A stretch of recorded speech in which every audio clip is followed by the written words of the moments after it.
नमस्ते। आज की कहानी मैंने रामायण से ली है।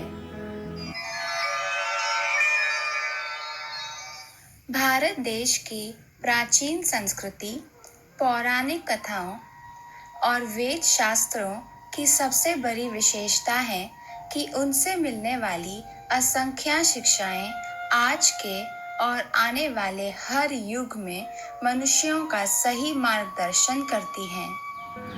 आज की कथा रामायण की प्रसिद्ध लक्ष्मण रेखा की कहानी है। यह उस समय की बात है जब राम, सीता और लक्ष्मण वन में रहते थे। एक दिन उनकी कुटिया के सामने से एक सुनहरा हिरन दौड़ता हुआ जंगल की ओर चला गया। सीता की दृष्टि उस सुंदर हिरन पर पड़ी। उसका मन उसे पाने के लिए व्याकुल हो गया।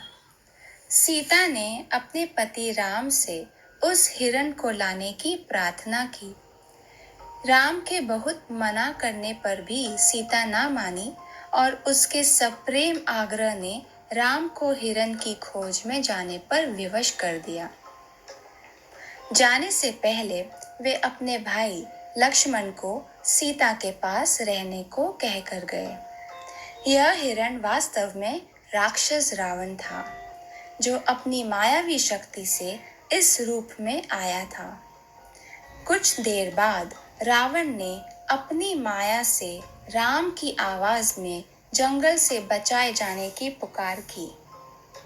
राम को कठिनाई में जानकर सीता विचलित हो उठी और लक्ष्मण से जाने को कहा।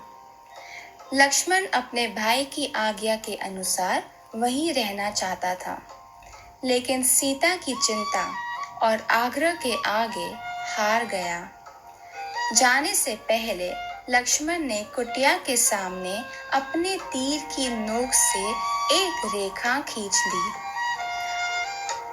उसने सीता से कहा कि वह किसी भी हाल में उस रेखा को पार ना करे, क्योंकि उसके अंदर उसकी सुरक्षा निश्चित थी।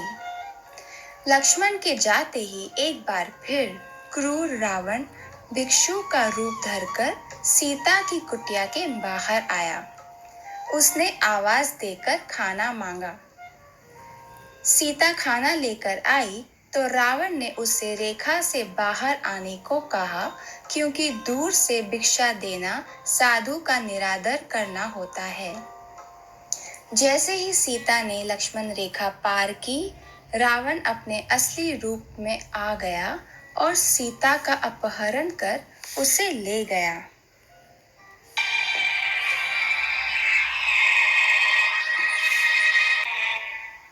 सीता को रावण से वापस लाने के लिए राम को बहुत कष्टों और कठिनाइयों का सामना करना पड़ा। उसे रावण के साथ एक घमासान युद्ध भी करना पड़ा। यदि सीता लक्ष्मण रेखा पार न करती तो स्वयं को और अपने प्रियजनों को बहुत भारी मुश्किलों से बचा सकती थी। रामायण की यह कथा जितनी लोकप्रिय है, उतनी महत्वपूर्ण शिक्षा भी देती है। संसार में आकर यदि मनुष्य एक निश्चित सीमा के अंदर रहता है तो बड़ी बड़ी कठिनाइयों से बच सकता है। यह कथा हमें संतोष और आभार के साथ अपनी मर्यादा में रहने की सीख देती है। नमस्ते।